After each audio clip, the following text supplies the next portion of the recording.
श्री गणेशाय नमः श्री सरस्वती नमः वक्रतुंड महाकाय सूर्यकोटि समप्रभा निर्विघ्नं कुरु मे देवं सर्वकार्येषु सर्वदा गणनाथ रविशुक्र बृहस्पति पंचायतानि स्मरे नित्यवेदवाणी प्रवर्तते गुरुर्ब्रह्मा गुरुर्विष्णु गुरुर्देवो महेश्वराय गुरुर्साक्षात् परब्रह्म तस्मै श्री गुरुवे नमः श्रोता वक्ता तुझी तुझ्या श्री रुक्मिणी वरा पांडुरंगाय नमः कुंडलिकावती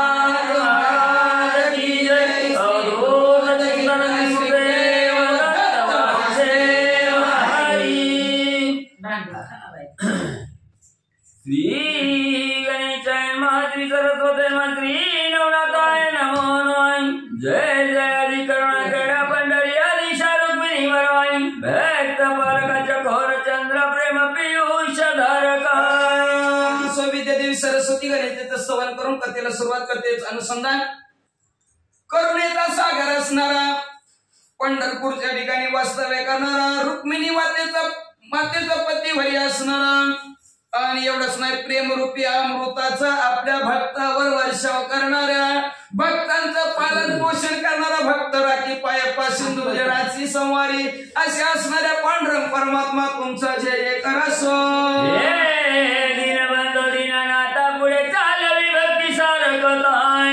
मागे अध्याय वैराग्याता गोपीच्या हे दिनांचे नाथ असणाऱ्या दिनांत बंधू असणाऱ्या पांडुरंग परमात्म्या तुमच्या कृपाशीर्वादाने मागच्या अध्यायाच्या ठिकाणी गोपीचंद नाथाला वैराग्य प्राप्त झालं आणि प्राप्त होऊन ते गोपीचंद नाथ झाले. मार्गी ग्रामी जात पुढे भिक्षा मागतोय पुढे मार्गी गमन करीत वाचे करीत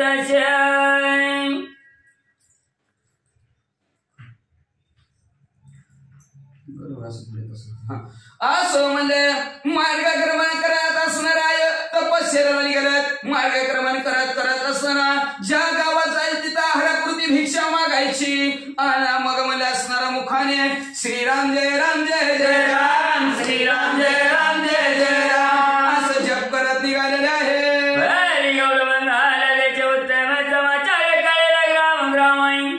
गोपीचंद राजा नरत्तम योगींद्रनी महाराजांनी गौड बंगाल सोडला गेला आणि त्या गावात गौड बंगाल मध्ये गेलेले सगळ्या गावात बातमी पसरली.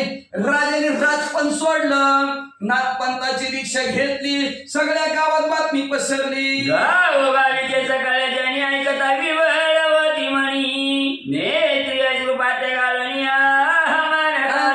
ज्या गावात बातमी पसरल त्या गावची लोक रडायला लागलेले मध्ये असणारे कस काय राजाने असं केलं.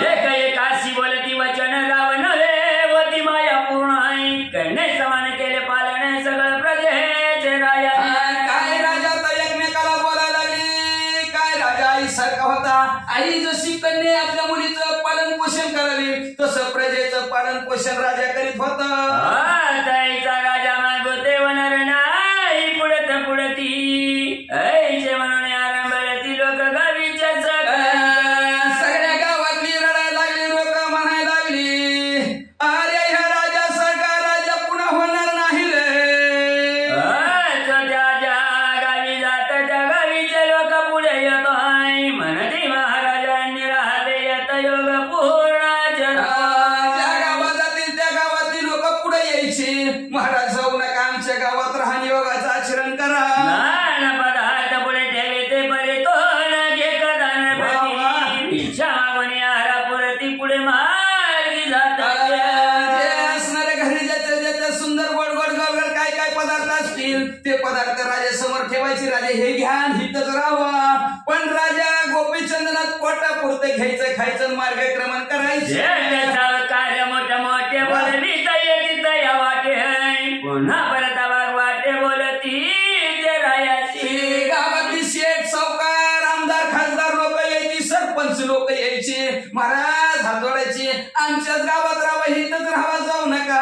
पण त्यांचं आपलं तसं महाराज तुम्हा विन प्रजा दिसत आहे नाही जैसे शरीर प्राणाविना चेष्टित. महाराज तुमच्या वस्तूमध्ये प्रजा बघा कशी दिसायला लागली म्हणजे असणार जसं प्राण निघून शरीरात गेल्यावर शरीर जसं निश्चेष्टित पडतं तशी प्रजा हिंदी दिसायला लागली नका जाऊ गती प्रजेशी झाली जरी तुम्ही जाता मुची माऊली तरी जगता ध्वनी पुन्हा पाऊली दर्शन द्यावे आम्हाला कशी कशी स्थिती कशी प्रकारची अवस्था बघा बघा माणसांची झाली असू द्या महाराज तुम्ही चालला ना तुमचा योग पूर्ण झाल्यावर परत आम्हाला भेटायला या आता बोलवी त्याच्या रायाची गावोगावी होतात ती गुंती चाला बरं 12 वर्ष माझे तप झाल्यावर सगळ्यांच्या भेटी गाठीला येतो असं प्रत्येक गावागावात रस जसं पुढं पुढं सरकत येईल का तसं गावातली माणसं आडवीच लय गुंतागुंती व्हायला लागली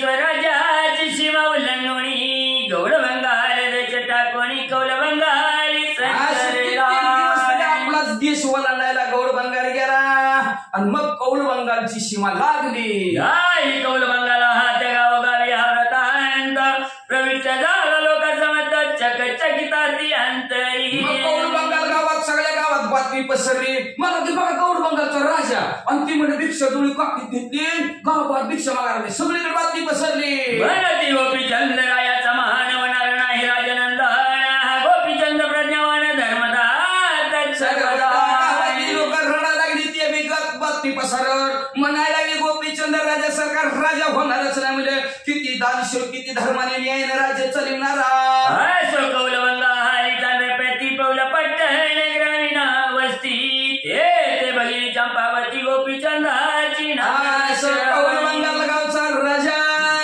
तिथं पौल पट्टण नावचं गाव होतं आणि त्या गावात राजाची बहीण चंपावती राहत होती शोर नामी महाप्रतापी युद्ध धर्मी जैसा गोपीचंद संपत्ती उत्तमी तैशाची नीती तो चंद नावचा सासरा होता जशी गोपीचंद राजाची संपत्ती होती तशी संपत्ती त्याला बी होती म्हणजे बहीण बी त्यांनी मोठ्याच्या घरीच दिलेली होती श्री काना दिव्य धन भंडार परिमित राजा सगणे भरली हाती तेवढंच घोडे तेवढंच म्हणले रथ तेवढं म्हणले नाना दिव्य प्रकारचे अलंकार तेवढेच म्हणले चतुरंग सैन्य जसं गोपीचंद राजा कौल बंगाल देशाचा वळता या देशीचा तरुण बाळ तिलक चंद मिरविला मग असा असणारा देशाचा राजा कौल बंगालचा भरपूर बलशाली देश आणि तिलकचंद नावचा राजा तिथं राज्य करत होता 1,00,000 सहस्र शतलक्ष सबळ प्रकरणेचा शतक्ष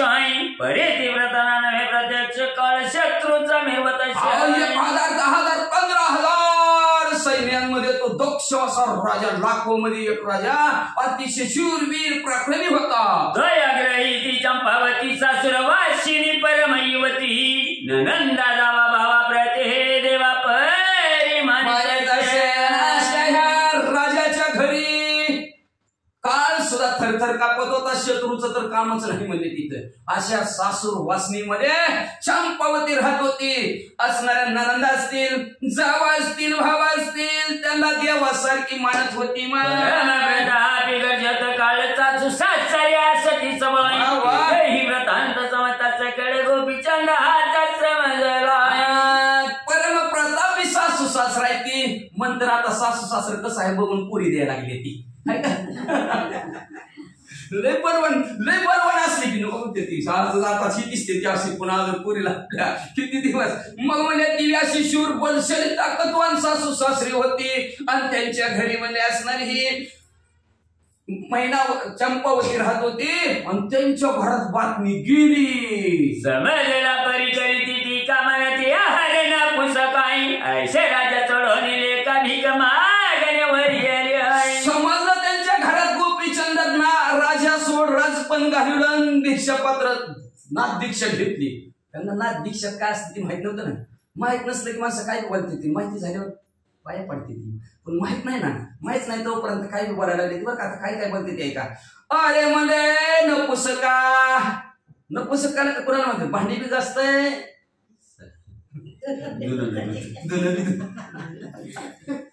मग त्या नपुसक स्त्री बी नाही पुरुष बी नाही मधलाच अरे मध्ये नपुसकामध्ये असलं राज्य सोडलं क्या भीक मागत असते ती काय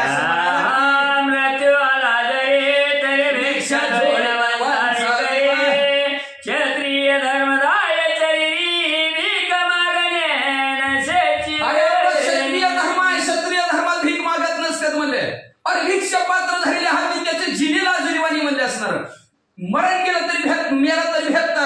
पण भीक मागायची नसती असं टीका करायला लागली घरात.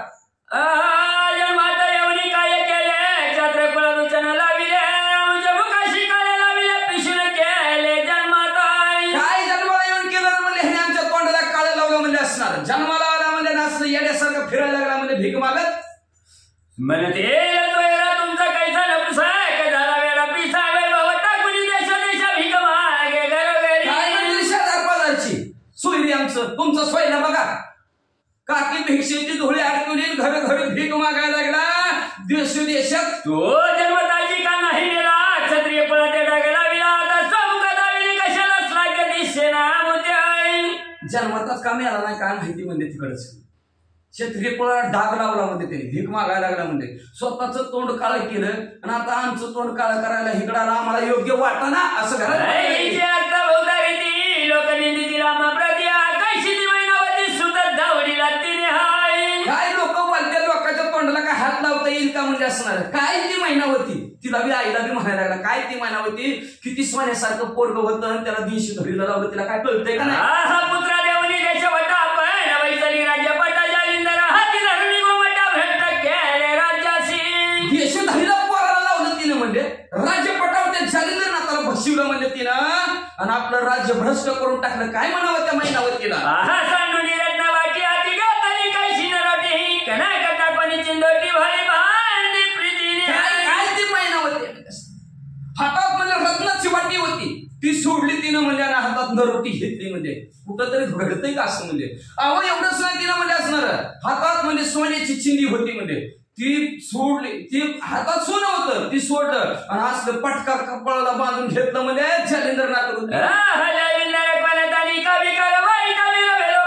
हाती धरला चमळवाडे काडोई बोल काशी कानष्ट. काय ती जालिंदरनाथ नीट काय म्हणजे भिकारी आवलाद काय बोलतात माणसं बघ. भिकारी तर आहे म्हणजे काय तरी त्याच्या जवळ म्हणजे असणार स्वतः बी म्हणजे काय त्याच्या जवळ नाही आणि हिला तरी काय देणार आणि कसला ठेवलाय. आता काळे दंड करोनी जगमाजी मिरवत नागाला लागली घरावरती आंबा ठेवला म्हणजे हिनं आग लावली स्वतःच्या घराला म्हणजे स्वतःच बी तोंड काळ केलं आणि जगात आता मिरवायला लागलाय म्हणजे. हा माये नव्हे ती नाव म्हणावी स्वतःची केला गोसावी लठाश्रमाच्या लागून पायी विघ्न आणले राज्यात.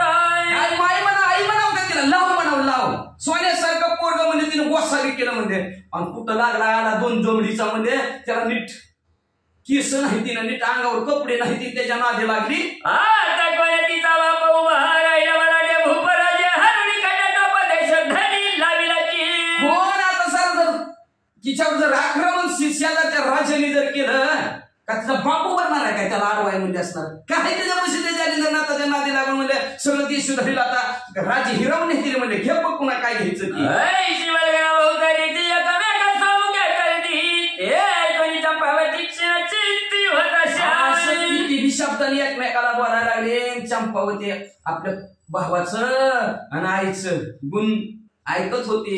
चित्ताच्या ठिकाणी तिला अतिशय दुःख वाटत होतं. आता लगेच थोडं काय झालं की बापाने असलं शिकवलं का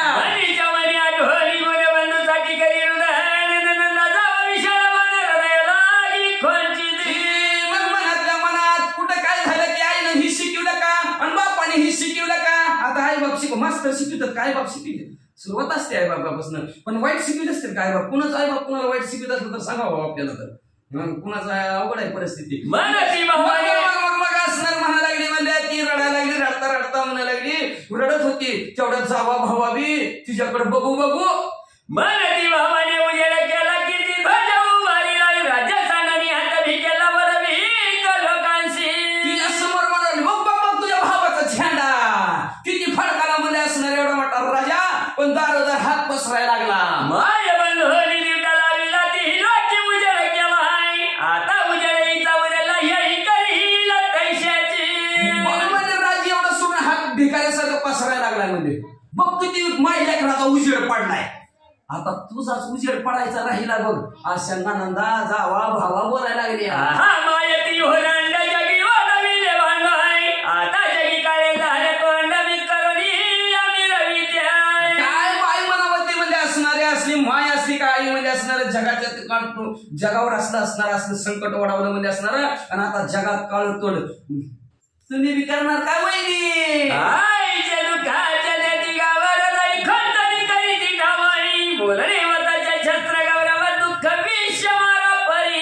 अशा प्रकारचं दुःखाचं घाव म्हणून शब्द हे शस्त्र असतात जरा जपून वापरायचं कशाचा बी घाव जाईल शस्त्राचा डॉक्टर कर म्हणाल पट्टी केलं तर ती घाव जाईल पण शब्दाचा घाव जात नसते मला तेव्हा तुम्ही असंच म्हणला तुम्ही मला असंच म्हणला असंच म्हणणं म्हणून ते असंच होत असतं सारखं म्हणून शब्द वापरायचं ने असणार अतिशय घाव केला ते शब्दरूपी वाटू लागले एखाद्या शस्त्राचा गौरव असा तो सुद्धा फिकाय शब्द एवढं दुःख की विषयापेक्षा पलीकडचं वाटू लागलं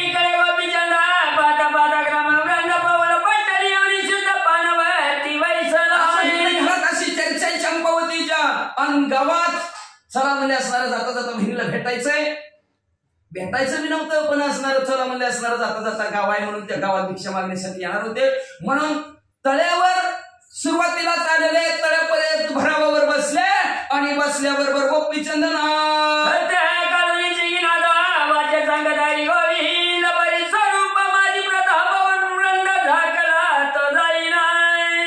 दाढी वाढलेली होती मिशा भरकट्टा होत्या जटा वळलेल्या होत्या विरगुंटी बांधलेली होती बहवी कपडे अंगामध्ये घातलेली होती कॉपी घातलेली होती कांता मुंडालेली होती शिंगी शैली हातामध्ये होती ओळखू येईल का कोणाला पण माणसं बदलली ओळखत तरी सुद्धा ओळखत येत ओळखणारी माणसं ओळखीत लई दिवस सारखं बघितलं दाढी जरी वाढलेली असते मिशा जरी वाढलेली असते ना आपण ह्याला कुठं बघितलंय मग ते मनातल्या मनात त्याची दाढी काढतं मिशा काढतं वरचं ही काढतं हा ही माणूस आहे मग म्हणजे असणार गोपीचंद्राच्या भरावर बसल्याबरोबर वाचने श्रीकृष्ण गोविंद हरे मुरारी हे नाथ नारायण वासुदेवा श्री आता मला कोणी म्हणायचं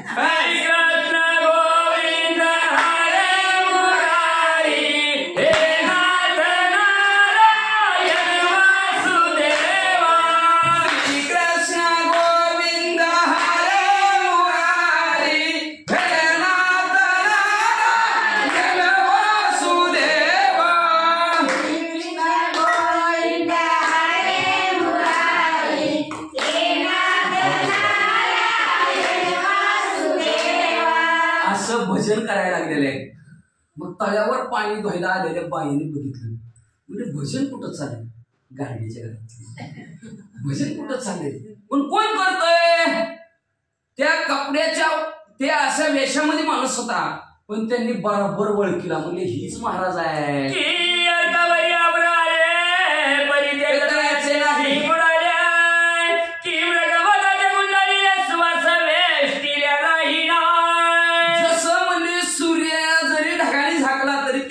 कमी पडायचं राहते का किंवा म्हणलं एखाद्याला म्हणले असणार फुल टाकलेले असावे आणि त्याच्या अंगाला सगळा आणि अत्तर लावावं त्याच्या अंगाला वास झाकतय का झाकतच नाही तसाच गोपीचंद्र राजा किती एवढी कपडे सुंदर नवनाथ महाराजांची जरी घातलेली असते मुखाने हरी गोविंद म्हणत असला तरी झाकला नाही बळपूच आला बघणाराला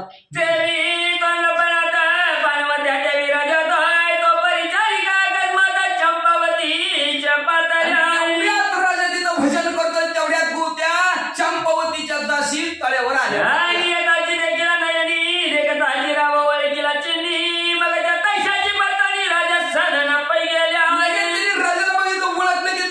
गाभर तिथंच धुन तिथंच नीट पळत सगळ्यांची व्रतांत सांगती त्या युवतीशी की गोपीचंद पानवट्याची मग त्या असणाऱ्या सगळ्यांना सांगायला सुरुवात केली पहिल्यांदा सासऱ्याला जाऊन सांगितलं म्हणजे महाराज तुमचा असणारा स्वयरा तळ्यावर येऊन बसलाय भरा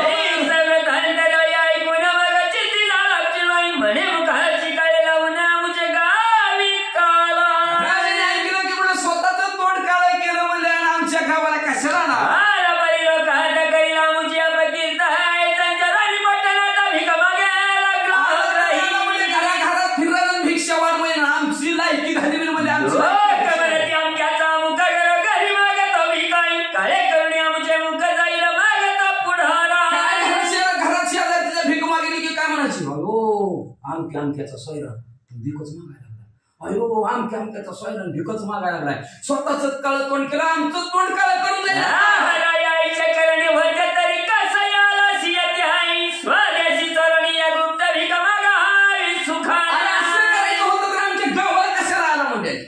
जायचं दुसरी गाव नव्हती काय त्याला म्हणजे तिकडं भीक मागायची सुका आणि खायचं पियचं आमच्या गावाला कशाला आला.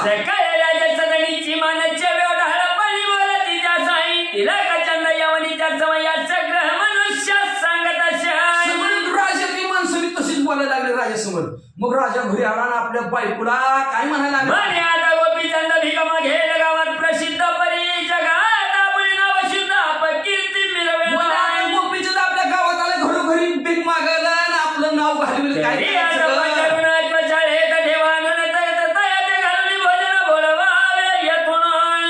भिक्षा मागतोय, पोटापुरती मागतोय ना, मग काय करा. गोट्याचा गोटा आहे आपला म्हशीचा आहे का, तळाच्या भरावाच्या कडला समजे असणार तिकडं. त्या गोट्यात त्याला नीट बसवा म्हणले, खाऊ घाला आणि नीट तिकडे तिकडे पाठवा.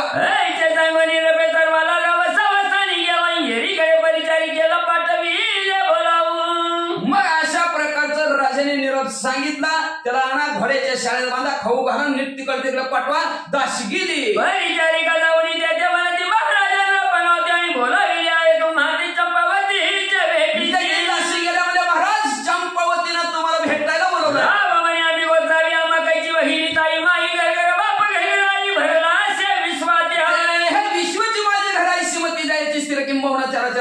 सर्व ब्रह्म जगत होतं. आमची घरघर आहे, घरघर बाप. आम्हाला कुठली ताई आहे, कुठली बहीण, कुठली आहे, कुठली माय म्हणले.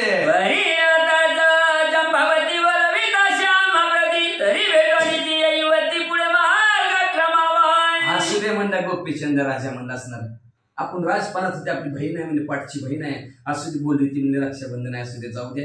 काय का असं ना, कशी का राहत असं ना, कशी का करत असं ना, बोलवले ना तिला, तिची भेट घेऊ आणि मग जाऊ.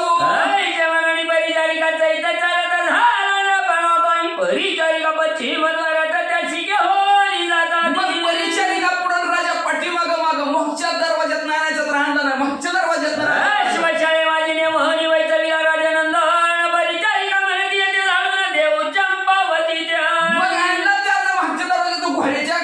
बसवला आणि त्याला म्हणजे तुम्ही इथं बसा, तुमच्या भेटीला चंपावतीला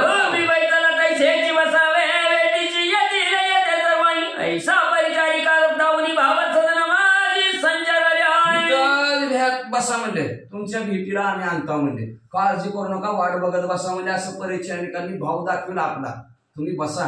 मोठ्याचं मोठं असतं का नाही म्हणून भेटायची सुद्धा चोरी आली का नाही, भेटायची सुद्धा चोरी. मग तशा प्रकारचं राजा तिथंच बसला आणि ती महिला घेऊन निघून गेल्या.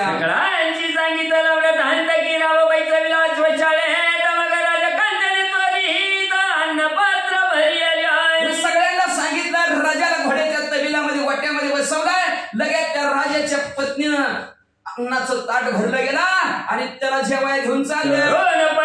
पात्र भरून परिचारिके करी ही शीघ्र व पुन्हा तरुणपणा जोगं भरून आणलं. तरुण माणसाला जेवढं खायला लागतं का, तशा प्रकारचं तिनं मी ताट भरलं गेलं, दाशीच्या हातात दिलं आणि दाशीला म्हणले जा खाऊ घालू. परिचारिका घेऊन म्हणे महाराजा भोजनान्न पाठविले तुम्हाला. परिचारिका तिला काय सांगितलं का, मग सेवा काय करावे. तिने आपलं लगेच ताट उचललं, राजासमोर ठेवला. राजाला म्हणले हो का तुमच्यासाठी जेवण पाठवले, जेवा. ते पात्र पुढे ठेवून मग परिचारिका म्हणे कर भोजन झाली भेटी कारण चंपावती येईल की. पुढे ठेवलं ती दासी म्हणली महाराज जेवा, जेवण झालं की तुमच्या भेटीला चंपावतीला आणू. विचार करी मानाची आदर आहे संपत्तीशी, व्याही विहिरी खायाशी संपत्तीशी मिळतात. राजाने म्हणला इथं माल संपत्तीचा आहे. हे असलं मोठ्याच्या घरी मोठं मोठंच असतं म्हणजे सगळं कसं काय करू लागायचं म्हणजे हे असलंच असतं म्हणजे व्याही विहान ती काय म्हणतात का वाई पैसाच बघतात म्हणजे फक्त तिथं फक्त संपत्ती लागते, बाकीचं मान मानतूक नाही ना सन्मान नाही काय नाही, फक्त पैसा लागतो. या तरी भावाने काय आणलं आणि हे त्यांच्या भावाला असं देते का वाचा क्षेत्र मित्राचं कधी खास म्हणा. आपल्याला काय करायचं म्हणला राजा, गोपीचंद राजा. आपण राजा होतो तोवर आपल्याला मान सन्मान होता. आता आपण राजा राहिलो का? आता नाथ महाराज झालो. आपण आपलं चित्त शुद्ध आहे. शत्रू मित्र एक आपल्याला. लहान काय मोठा काय मान काय अपमान काय आपल्याला काय घेणं नाही म्हणजे ती संसारात असतं. आपण आपल्याला काय आता संसार आहे का म्हणजे असणार नाही. त्याच्यामुळे आपल्याला मान अपमान नाही वाढलंय. वा हा प्रपंचाची निर्वेपती तरी याची अशी आधी काय आपण कशा मान अपमानासाठी कशाला कष्ट व्हायचे म्हणजे आपण मान अपमान कुठं आहे? संसारात. होय सांगायचं सगळ्यांच्या पाया पडली माझ्या पायात पडली नाही. मला आमची इकडची सासू रुसून गेले लागे ना अजून मागे आलीच नाही का?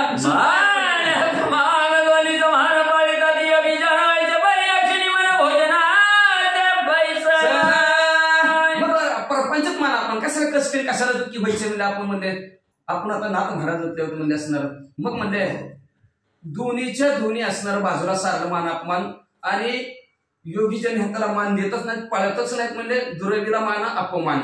पोटी शीतल शुद्ध झालेला होत म्हणजे मग लगेच भोजनाला सुरुवात करू लागले. धन्य ब्रह्मतयाचे जीवन यांना ब्रह्म स्वरूप ब्रह्मीचे जीवन ब्रह्म नाम ब्रह्म निर्मित. मनात म्हणू लागले चैतन्य ब्रह्म. अन्नाला डालवायचं नाही. अन्न हे नव्हे केवळ उदरभरण. अन्न हे जाण ब्रह्म. अन्न हे प्रब्रह्म आहे. तर अन्न माहित प्राण आहे. सगळं अन्नामुळे सगळं चाललं जातं. म्हणून अन्नाला नावं ठेवायचं नाही. अन्नाचा धिक्कार करायचा नाही. हे ठेवलं चैतन्य ब्रह्म अन्न आहे म्हणजे स्वरूप ब्रह्मीचे जीवन ब्रह्म अन्न असणार अन्न आहे. हे आपण डावलायचं नाही असा विचार केला.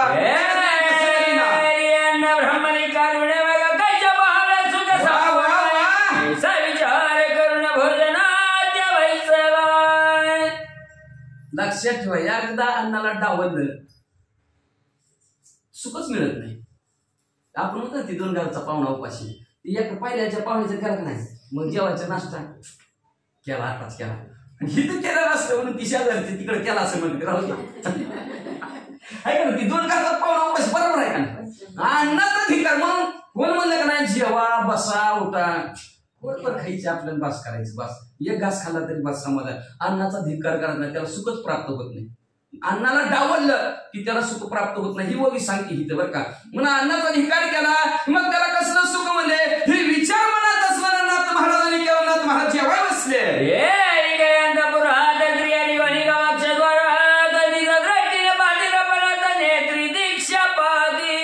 मग इकडं तवर बातमी महिला मंडळ मध्ये कळली. कुठं बसल्यात? इथं बसल्यात म्हणजे लगेच महिला मंडळ खिडकीतनं लावले खिडकी लावून घ्या लावले इकडची आहे की उडी मग मंडळ वाजव ते वर्ण आहे थोडी रिकाम ठेवली. मग म्हणजे त्याच्यात डोकावर बघायला लागल्या. बघता बघता नाथ महाराजांची दीक्षा बघितली.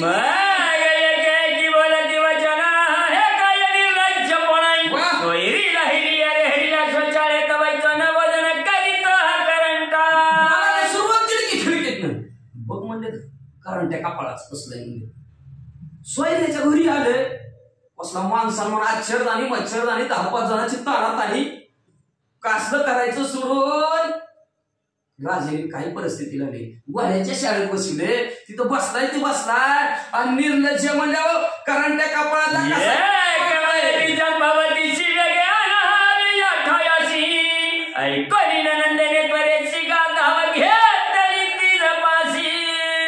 असं बोलायला लागले. निर्लज्जासारखा गटा गिळायला लागले. खायला लागले नाही गिळायला लागले म्हणायला लागले. तेवढ्यात ती एक जण काय म्हणे बरोबर म्हणजे ती चंपावतीला बघू दे तिच्या भावाचं कारस्थान कसा खातो गटा गिळायला लागला.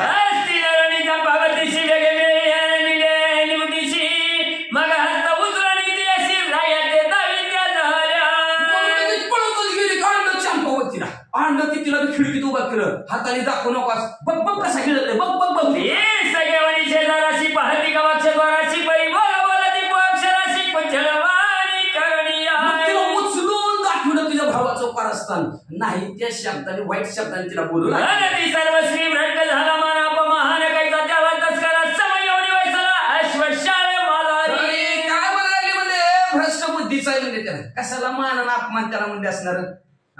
आपण म्हणतो का नाही बाजूला सरणार नाही. निर्लज्ज आहे म्हणजे ती त्याला मान अपमान काहीच नाही म्हणजे त्याला म्हणजे राहिलेला नाही म्हणजे असणार. चोरासारखा येऊन कसा गिळायला लागला. याच्या जिनेच्या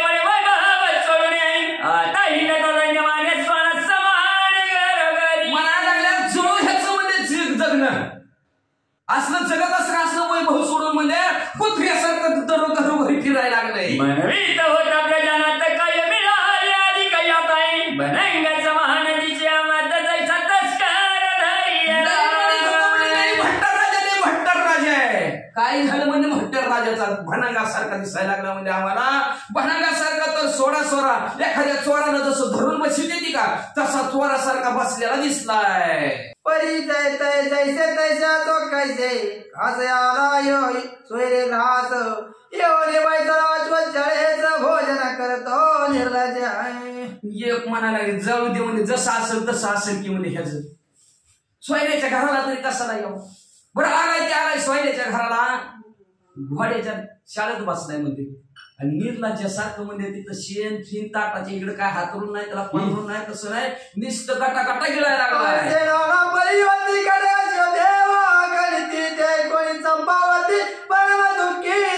अशा प्रकारचं नाना प्रकारच्या शब्दाने वाईट शब्दाने बघायला बोलायला लागल्यात. चंपावतीनं ऐकलं अतिशय चंपावती वरडी बंधू त्या पाहता रोटे परमदाजी होती कचे दुखत आचे पाहुणी.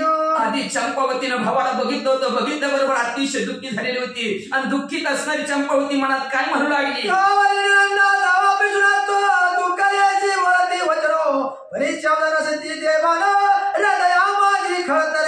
मनात विचार करू लागले काय माझ्या भावाचं वैभव होतं काय झालं सर माझ्या भावाला का भावाने माझ्या असं केलं. तिला ते माहित नव्हतं ना. आधी निरोप द्यायला पाहिजे होता कार्यक्रमाला पण दिला नसेल काय माहिती असणार. द्यायला पाहिजे होता निरोप ना दीक्षा घ्यायची या कार्यक्रमाला येतो पण हिला बोलवलं नसेल आले नसेल तिच्यामुळे तिला माहिती नाही म्हणून ती मनात म्हणायला लागली काय माझ्या भावाचं होतं आणि काय झालं माझ्या भावाने काय झालं असेल काय त्याचं भांडण झालं का नेमकं काय झालं त्याने काय त्याच्या असणाऱ्या बायका त्याला काय म्हणल्या त्यांनी काय घर सोडलं गेलं काय झालं असं मनात विचार करत अतिशय दुःखी झाली होती. त्याचं पुन्हा वाद जात असताना अतिशय दुःखी झाली होती आणि त्याच्यात नंदा जावा भावा बोललेल्या त्याच्यामुळे तर अतिशय दुःखी झाली.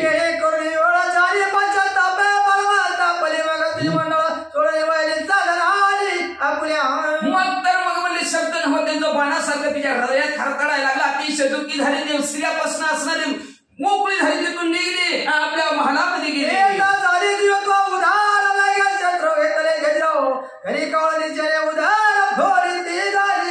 जीवावर उदार झाली गेली हातात मला वाटत असणारा चाकू घेतला तर दिशी आपलं पोट फाडलं.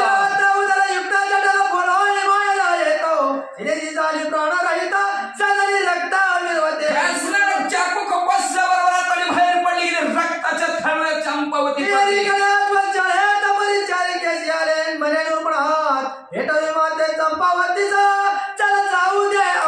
घोड्यांच्या शहरामध्ये राजा दासीला म्हणू लागला लवकरात लवकर चंपावतीला भेटायला मला ना मला पुढे जायचंय.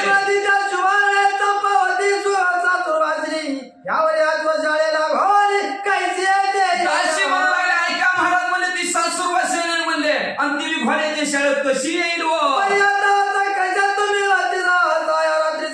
आम्ही सांगून चंपावतीचा गुप्त आजची रात्र तुम्ही हिथं राहा. रात्र झाली की गुपचीप चंपावतीला तुम्हाला भेटायला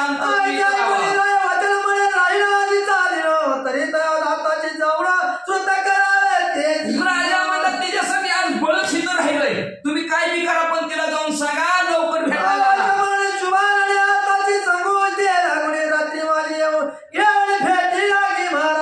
लगे म्हणले असणार ती दासी म्हणले होय महाराज आजच्या रात्रच आणतो तुम्हाला भेटायला.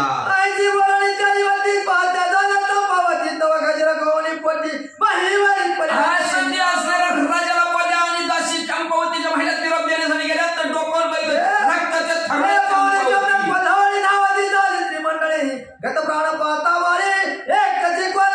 बाहेर पडले पळत चंपावती संपली सगळीकडे बातमी पसरली.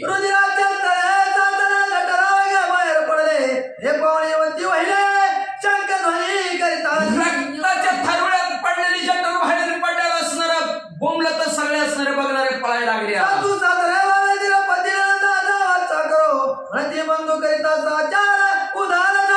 सासरे नणंद जावई भावजाई धीर म्हणू लागले भावासाठी उदार बहीण झाली. कोणी कळून या दुष्ट नष्ट शब्दाने म्हणाले दुष्ट नष्ट म्हणजे त्याला दुसरं गाव भावलं नाही का ह्या गावात कशाला असं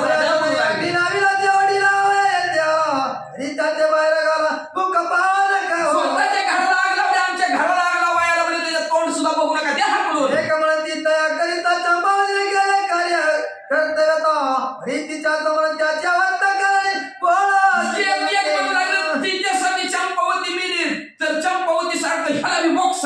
हे सेनानंतर कौतुक करण्या मारती अंबना डाको एकची कोलाला करती सकळी का असं नाना प्रकारचं तर्क कुतर्क नको काढू लागले. त्याला मी त्याची सतत मारू, असं मारू, तसं मारू, नाही ते शब्दांनी बोलू लागली. सगळीकडे गावात बातमी पसरली. सगळे हळहळ करू लागले. काय चंपावती होती, काय कोणी अंबना आणि ती बळे कोणी पिढे देवाचा तळे कोणी मैया म्हणे ती बळे पुरचांगत पडला. कोण हट्टीने हंबाला पडू लागलं, कोण कारभाराला लागलं, कोण बमला लागलं, कोण केस सुरू लागलं, कोण तोंडात माती घालू लागलं. ती गुण कोणी राहतात ती चांगलंपणा कोणी माणसे जायलो वृद्धाराचे मग असणाऱ्या कोण कोण असणार रडायला लागलं. रडता रडता तिच्या असणाऱ्या गुणाचं आठवण करून रडायला लागलं. काय सांगू चांगलं पण म्हणले तिचाच असणारा मालक दैवहीन होता म्हणून तिची असं झाली. कोणी म्हणत अमृवाना संभावतीवरती उत्तम मांडला बंधूचे काच पावळो इथला प्राणाला झेने. कोण कोण म्हणू लागलं लय अब्रुवान चंपावती म्हणजे चंपावती होती म्हणजे भावासाठी जीव दिला. एक म्हणे संभावती किती गुण संपत्ती मुलगाने त्याच्या स्त्रिया माझी मिळवताचे. एक म्हणलंय काय चंपावती म्हणजे असणारे हत्ती सारखी चालणारे असणाऱ्या हरणी सारखं तिचं डोळं होतं अतिशय शोभून आमच्या श्रीमंत. एक म्हणते सदा आनंदातून पाहता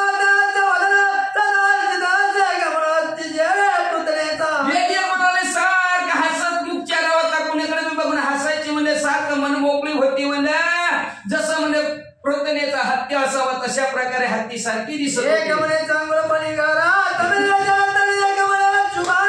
किती मृदू म्हणा लागली घरात सूर्यासारखी तेजस्वी होती. एक म्हणजे गायला लागली तर कुठला सारखी गात होती. एक म्हणजे सद्गुरुवाचा स्थान आहे झाली उदास ईश्वर तले मावणी पुरुषाचा सुवात्राशा करवडीची. एक म्हणू लागली सासरवास होता तरी सुद्धा कधी सुद्धा उदास झाली नाही, कधीच दुःखी झाली नाही. उदास म्हणजे तिथंच राहणं पण त्याग करायचं नाही, तिथंच राहिली. सगळं सहन केलं. सासू सासऱ्याला ईश्वरासारखं मानत होती आहे. आई वडिलांसारखं सासू सासऱ्याला मारून त्यांची सेवा करायची. आणि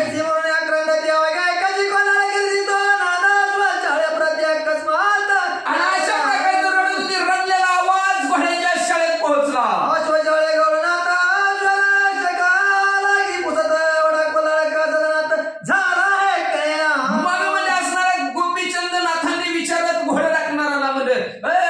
गावात काढवा कशाचा आहे?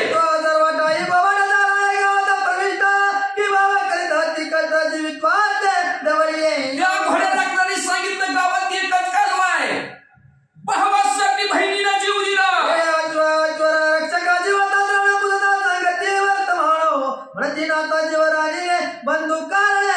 सगळे गावात एकच चर्चा पुन्हा पुन्हा येऊन सांगते ती की भावासाठी बहिणीला जीव दिला.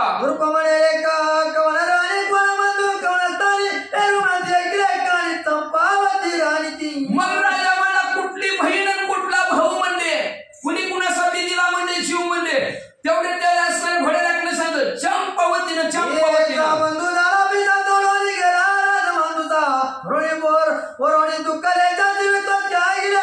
गाव असं म्हणते तिचा राजा भाऊ राजा होता म्हणा म्हणजे त्या गोड बंगालचा. त्यांनी मध्ये असणारा याड्यासारखा फिरायला लागला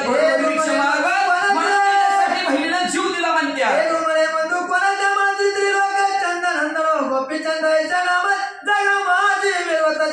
भाऊ कोणचा म्हणजे तिचा म्हणजे ते गौड बंगाल त्रिलोचन राजा, त्रिलोचन राजाचा मुलगा गोपीचंद. ती म्हणते ती म्हणा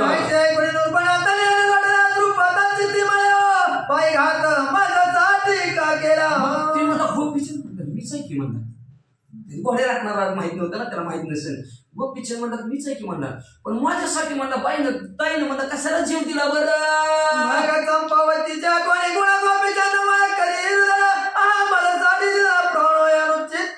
झाले हो. मग तिला गुणाची आठवण करू लागले. करता करता म्हणलं माझ्यासाठी कशाला उगाच उगाच जीव दिला. आता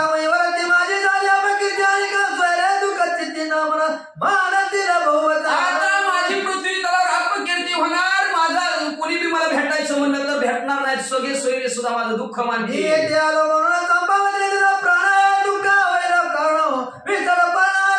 कुणाला विसर पडणार नाही. मी चंपावतीला भेटायला लागलो, चंपावतीने जीव दिला. कायम सगळ्याच्या आठवणीत राहील.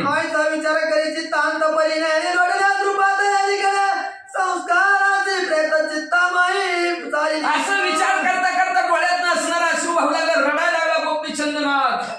तर इकडं म्हणजे असणार आता कवर वाट बघणार माणसाची.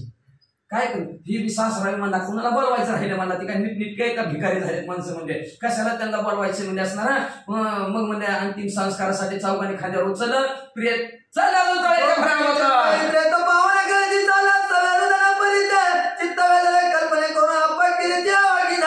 मग सगळे गोपीचंद्र राजाने त्या प्रेताच्या पाठीमागे रडत रडत चाललेला रडता म्हणू लागला आपली अपकीर्ती झाली आपलं नाव गेलं.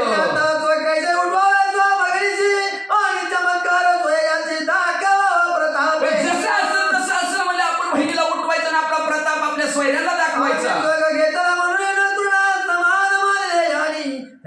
पंथाची प्रताप करणे आम्ही जो घेतला नाथपंथाची दीक्षा घेतली म्हणून आमची गवतासारखी ह्यांनी किंमत केली. आपण नाथपंथाची ताकद ह्यांना आपल्या त्यांना डोळ्याने दाखवायची. पर्वतीचा गवत गोसावी परी जीवित्व करून हरवणी प्रतापमयी गाजविला जसा पार्वतीचा गोसावी महादेवची आणि दक्ष राजाने त्याची हेळना केली. सगळे जावयाला बोलवलं पण महादेवीला बोलवलंच नाही. का तर ती भस्म मोठी गंड माळा हाती तिरशोळ ज्वाळा काय असला जावया असतो का म्हणजे हेळ सांग त्याला बोलवलंच नाही. पार्वती माता ऋषी माझ्या नवऱ्याला तुम्ही बोलू नका कसा का असणार माझी मला लखला तुम्हीच करून दिलाय की मग का माझ्या नवऱ्याला तुम्ही आमंत्रित केलं नाही. बळत आणलं तरी दक्ष जावया म्हणला गोसावे कसा आला गोसावे का झाला आला म्हणजे ती पार्वती माता माझ्या नवऱ्याला तो असं का म्हणे म्हणून गुप्त अग्नी जी यज्ञ कुंड पिटलं होतं का त्याच्यातच निघून गेली गुप्तच झाली ती पार्वती माता. आणि महादेवजीला राग आला की तुझ्यामुळे माझी बायको संपली का त्रिशूळ उडवलं मुंडकं उडवलं कुणाचा दक्षचं सासऱ्याचं. मग आता जीवन करायचा आणा मुंडकं बकऱ्याचं मुंडकं आणलं त्याला बसलं द्यायच्या तेव्हापासून बळी द्यायचं. मला म्हणलं दक्ष जावाई तशा प्रकारची म्हणजे असणार जसं ह्या प्रताप असणार महादेवजीने केलं त्याला तसं जीवन केलं तशा प्रकारे आपण हिंद बहिणीला उठवू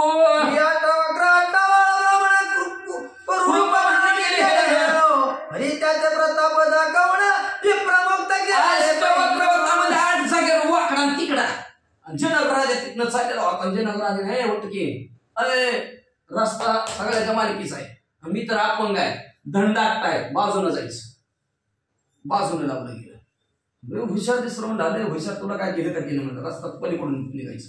मला बरोबर ह्याला सगळे बोलवलं अनेक प्रश्न विचारले म्हणजे ह्यांनी जर सगळ्या प्रश्नाची उत्तरं दिली सगळ्या ब्राह्मण मंडळीला मोकलं अष्टवक्राने आठ जागर वाकडा तिकडा जेवढं प्रश्न विचारला सगळ्यांची उत्तर बरोबर दिली सगळ्या ब्राह्मणांची मुक्तता मोकळी केलं. तसं आज आपण बहिणीला मोकळं करायचं असं गोपीचंद्र राजाने ठरवलं.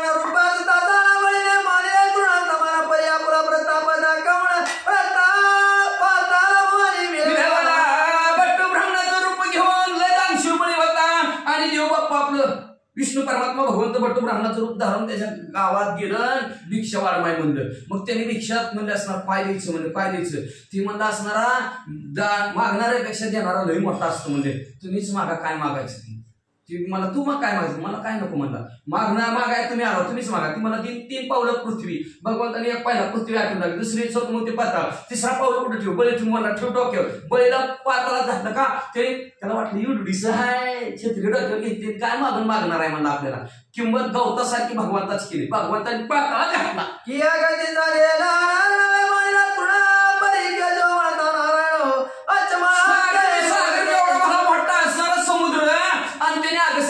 किंमतच केली नाही गवतासारखी किंमत केली त्याने पाणी घेतलं असं आणि केशवाईन माहिती अख्खा सागर पोटा वाचा की मग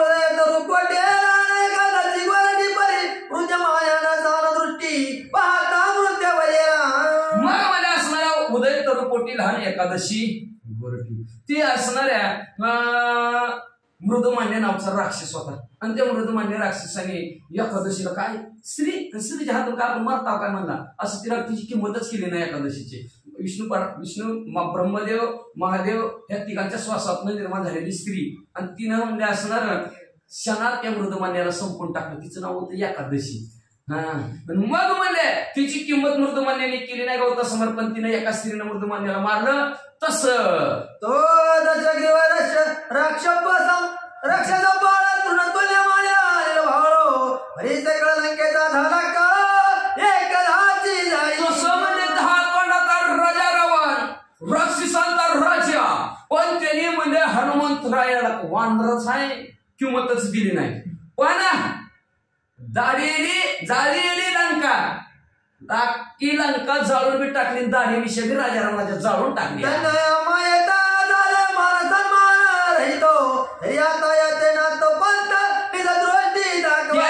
आमची ह्यांनी किंमत केली गवतासारखी म्हणली असणार. मान अपमान बी दिला तर नाहीच नाही, पण नाथ पंथ आता कसा असतो ह्यांना डोळ्याने दाखवायचा असा विचार केला. मग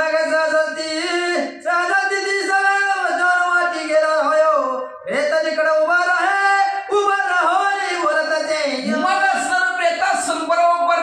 असणारा नाथ महाराज मसन वाट्यापर्यंत पोहोचले.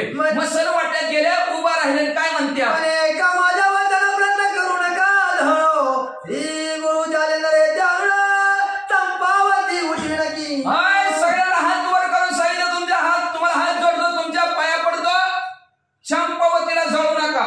आमच्या सद्गुरु जालिंदर नाथाला आणतो, चंपावतीला उठवतो, जळू नका. आम्ही समय हसता वाया जाता जय बघणी आता मेघालता जळी नाथ पंता सार्थक नाही. अरे मी इथं असताना माझी बहीण वायाला चाललेली आहे, माझा नाथपंथा जाऊन काय उपयोग आहे? तुम्हाला नाथपंथाची ताकद चमत्कार दाखवतो, जळू नका. ही पहा मातुरला कुळो आदिगे रक्षले तपवळे देवी देवती निर्मळ चंपावती. पहा म्हणजे असणाऱ्या आपल्या मामाकडचा अजूनच कुळ म्हणजे अस्तिक म्हणून आपल्या तपाच्या जोरावर वाचिवणार, तसं माझ्या बहिणीला मी वाचिवणार. हिरणी गुंतताईला हिरकणी काळी तयाच त्वरा देवी येते बघणी सुंदर चंपावती उठविन. हिरकणीत अडकलेला हिरा हिरकणीनंच बाहेर निघतो, तसं माझ्या चंपावतीला मी उठवी. महाराज वैकुंठ सुत सगुण कदापि नये बदपत देवी येते सुमधुम चंपावती उठविन. जसं भावड्यासंग असणारा द्वारा गुंडाळल्यानंतर जळतच नाही. आपण पिळी जळेल पण सुंब जळत नाही, सुंब म्हणते त्याला, तसं जळत नाही. तशा प्रकारचं म्हणजे चंपावतीला मी उठवी. ऐसे बोले सकळा कारण परी अविश्वासी सकळ जण म्हणती वेली आजवी तो पुढो कदा काळी येईना. पण सगळ्याला आज विश्वास वाटायला, कुणी विश्वास ठेवायचो नाही त्याच्या म्हणण्यावर. म्हणजे किती पिढ्या गेल्या आमच्या, नेलेल्या माणसाला कुणी जीवन केलंय का? म्हणजे काय बोलतोस काय? ही वळल्या रुका खाली पाला नाही ऐकला हे दोनकडे कदा बोला धर्मनिष्ठा हा बोलत असे. म्हणजे वाळलेल्या झाडाला कधी पाली फुटलेली बघितली का म्हणले, आणि काय धर्मनिष्ठ बोलायला लागला रे म्हणजे उठील तो म्हणून. म्हणे बोलतो सत्य बरी मामा गुरुचे प्रताप कृते वर्णून करिता सरस्वती देवाच्या पूर्ण मिळवत असे. गोपीचंद राजा मला खरं बोलतोय रे बाबा, मला माझ्या गुरुचं तेवढा प्रताप आहे, मेलेल्या माणसाला जिवंत करतील म्हणजे, आणि त्यांच्या प्रतापाचं वर्णन करायचं म्हणलं तर सरस्वतीला करता येत नाही. परिपूर्णपणे वृक्षाला असणार आशीर्वाद देण्यासाठी 33 कोटी देवाला खाली म्हणत कवर पाय.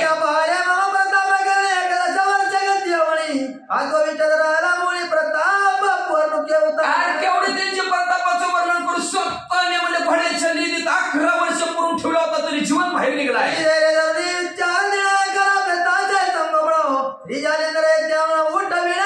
म्हणून तुम्हाला म्हणजे धीर देऊन सांगतो, धैर्याने धाडसाने म्हणलं तुम्ही 4 दिवस फक्त प्रीत व्यवस्थित ठेवा. जालिंदर नाथाला आणतो, बहिणीला उठवतो.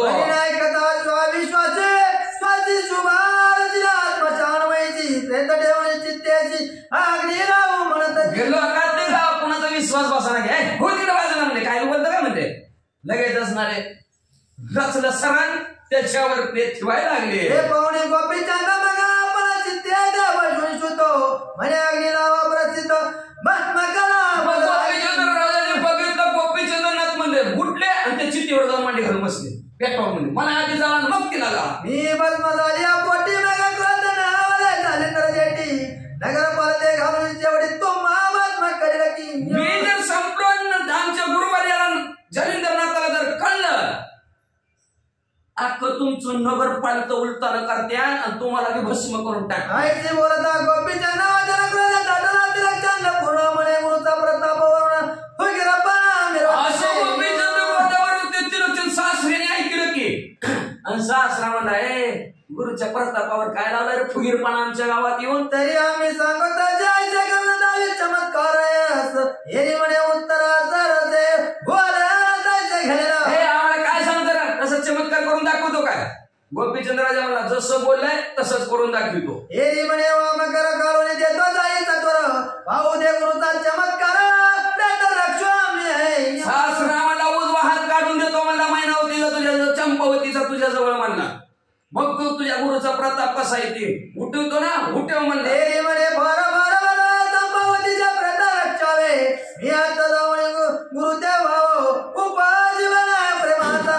मग म्हणलं 4 दिवस प्रेताचं रक्षण करतो, हे घे जा उजवा हात घेऊन. गोपीचंदनाथ म्हणजे बरं बरं बरं बरं बरं झालं म्हणजे 4 दिवस प्रेताची व्यवस्थित सांभाळ कारभार का म्हणजे मी असा प्रेम अंतःकरणाने गुरु समोर भाव प्रकट करतो आणि त्या भावाच्या जोरावर असणारे आमचे गुरुवर प्रसन्न होतील, चंपावतीला उठवतील. पुत्राचा गोळी मामेकडे द्यायचे जय करुणी गोपीचंद चित्ताचा उठवल्या बोलविला. तिलकचंदाने आपल्या मुलाला सांगितलं काढ रे, काढ जा म्हणला, तुझा हात काढून आणून नाही. लगेच ते गेलं, तलवार घेतली, उजवा हात कापून काढला आणि लगेच त्या गोपीचंदन हाताच्या हातात दिला. ती लगेच चितवून खाली उडी टाकली. नाथ गोपीचंद घेऊन कर पुढे चालला मार्गावर एक कोसळ्याची नूरवर काय केले इकडे नाथ महाराजांनी म्हणजे हात घेतला आणि जालिंदरनाथाकडे निघालेल्या तेवढ्याच महाग माणसाने काय केलं.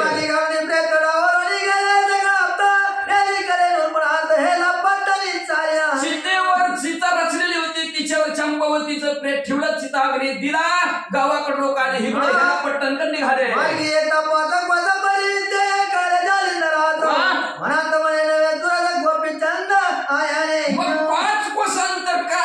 गोपीचंदनाथांनी जालिंदरनाथाला अंतर्यामी दृष्टीनं कळलं. विघ्न सारखं असणार अंतर्यामी दृष्टीने बघत होता कुठं काय चाललंय, त्यांचं कसं काय चाललंय न सांगत तुम्हाला कळू येते अंतर. त्यांना अंतरात सगळ्याच्या कळत होतं काय चाललंय, सारखं बघत होते. मग तेवढ्यात गोपीचंदनाथ भागारी आलेला, 5 कोसावर अंतर आलं. म्हणजे गावात जर आला आणि गावात सगळ्याला बातमी कळली तर लय अवघड होईल, म्हणून जालिंदरनाथ काय करू लागले. आणि बाळ पावले काही बोलतील ना गावातली, हेच लावलं त्याच्यामुळे त्याची बहीण बी मिली. आता आमचं तर कसं व्हायचं असं ती आता 1600-1700 काय बोलते बाबा, म्हणजे काही खरं नाही म्हणजे जालिंदरनाथ म्हणजे एवढंच नाही. पुन्हा ती जर हित आलं ती रडायला लागलं तर सगळीच रडते, काय व्हायचं पुन्हा. विचार करायची असा विचार केला भस्मती काढले, त्याच्या व्यान नावचा मंत्र मला कपाळाला भस्मावली, विमानासारखं भर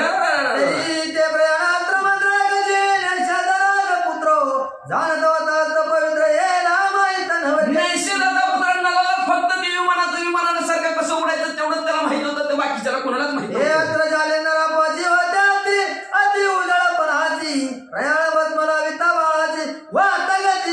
आणि ते जालिंदरनाथाला प्राप्त झालं होतं. कपाळाला व्यान नावचा मंत्राचं भस्म लावला गेला, आकाश मार्गाने भर निघाले.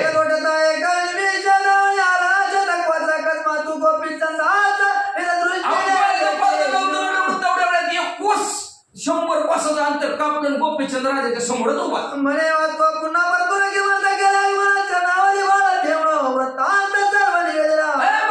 कसा माघारी फिरला. गोपीचंद राजा जालिंदरनाथाच्या पाया पडला. मका महाराज काय सांगत, बहिणीच्या गावाला गेलतो. कोणी व्रत आणता तुझा मला सिद्ध करून पण आता नको करू काही चित्त पूर्ण फिरा मागता. सगळं म्हणजे काय सांगायचं, गावात बहिणीच्या भेटीला गेलो, बहिणी माणसाची जीव दिला किंवा मारा म्हणजे कसं करायचं. जालिंदरनाथ म्हणजे काळजीच करू नका तुम्ही, म्हणजे तुमची इच्छा पूर्ण करतो, गावाकडनं चला माघारी गावाकडे.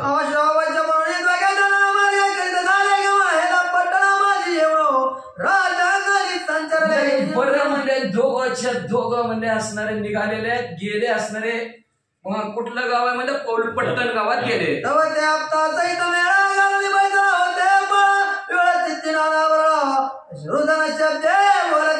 जालिंदरनाथ गेलेले आहेत, गेल्या बरोबर सगळीच्या सगळी रडत होती.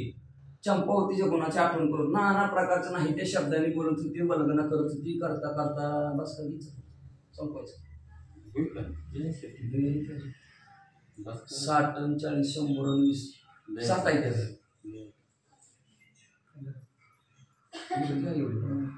तो अकस्मात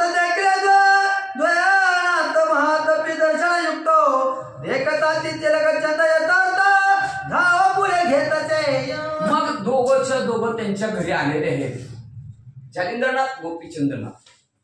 तिलकचंद सासऱ्याने बघितलं लगेच उठला आणि दोघांच्या दर्शनासाठी गेला. श्री गणेशाय नमः श्री नवनाथाय नमः परम भक्ती करुणिया नमन त्वरे अनुनी कनकासर त्यावरी बसवून अगिनंदन पुढे उभा राहिला. जालिंद्रनाथ नाही ती झालं इथं झाली का? हा बरोबर ती अजून पोचली नव्हती ना. हा तशी पोचली. श्री गणेशाला वंदन करून नवनाथाचं स्मरण आणि सद्गुरूशी शरण जाऊन कथेचं अनुसंधान आहे. या ठिकाणी असणाऱ्या म्हणजे जालिंदरनाथाने आणि ओळखलं गेलं की आपला असणारा शिष्य त्या ठिकाणी माघारी म्हणजे आलेला आहे हे अंतर्ज्ञानानं त्या ठिकाणी कळालं गेलं. धावतच असणारा त्या ठिकाणी 4 कोसाचं अंतर पार केलं आणि असणारा त्या ठिकाणी म्हणजे गोपीचंद नाथाची असणारी भेट त्या ठिकाणी घेतली. त्यांच्या बरोबर असणारा लगेच म्हणले आणि कोणचं गाव आणि पौल पटणाच्या ठिकाणी म्हणजे जिथं असणाऱ्या गोपीचंद नाथाची असणारी बहीण राहत होते त्या गावात म्हणजे 2 जण आले. आल्याबरोबर असणाऱ्या राजानं त्या ठिकाणी बघितलं गेलं आणि बसण्यासाठी असणारं आसन म्हणजे टाकलं. तो नमनादी आदर जायचा षटाचा शृंगार कीर्तीचा परिवस नगर देवी विनय भाव तो. मग असणाऱ्या राजानं त्या ठिकाणी 2 नाथ आलेले आहेत बघितलं गेलं. धावतच असणारा त्यांच्या जवळ त्या ठिकाणी समोर गेला आणि बसण्यासाठी आसन टाकलं. आपला किती भाव असणाऱ्या नाथाच्या चरणावर आहे किंवा नाथ पंथावर आपली काय भक्ती आहे ही फक्त सोंग करून त्या ठिकाणी दाखवू लागलेला आहे. मग असणारा त्या ठिकाणी वरपांगी भाव त्या ठिकाणी दाखवू लागलेला आहे. दोन्ही हात जोडलेला आहे, नमस्कार केलेला आहे. कसा असणारा त्या ठिकाणी अंतर्यामी असणारा त्या ठिकाणी वेश आहे त्या नाथपंथाचा पण वरपांगी भाव असणारा त्या ठिकाणी राजा दाखवू लागलेला आहे. की आज कंठीचे लंबस्थान की गोरडियाचे शुरत्व पूर्ण की वेशाचे मुखमंडल ते आदर नृपाचा. मग असणारे ग्रंथकर्ते त्या ठिकाणी परिहार देऊन सांगू लागलेले आहे.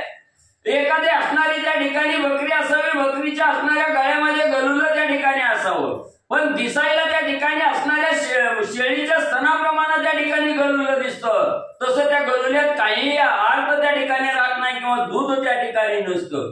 किंवा एखादा असणारा गारुडी आहे त्या ठिकाणी नाना प्रकारची असणारी कला करतो, सोंग करतो, शूरवीर असल्याचं त्या ठिकाणी दाखवतो पण तो साक्षात असणारा शूरवीर त्या ठिकाणी नसतो. तसं असणारा राजा आपला भाव त्या ठिकाणी दाखवू लागलेला आहे. की घटा माझी जायचा अर्क की उराची सावली शीतल देख की पिशाचे बोलले सत्यवाचक ते विदावी विनय भाव. किंवा असणारा त्या ठिकाणी एका असणाऱ्या गाडग्यामध्ये पाणी भरलेलं असावं त्या असणाऱ्या पाण्यामध्ये आकाशातील त्या ठिकाणी सूर्य दिसावा. तो सूर्य साक्षात त्या असणाऱ्या घटामध्ये उतरलेला असतो का तर तो फक्त दिसत असतोय, काही अर्थहीन त्या ठिकाणी सूर्य असतो.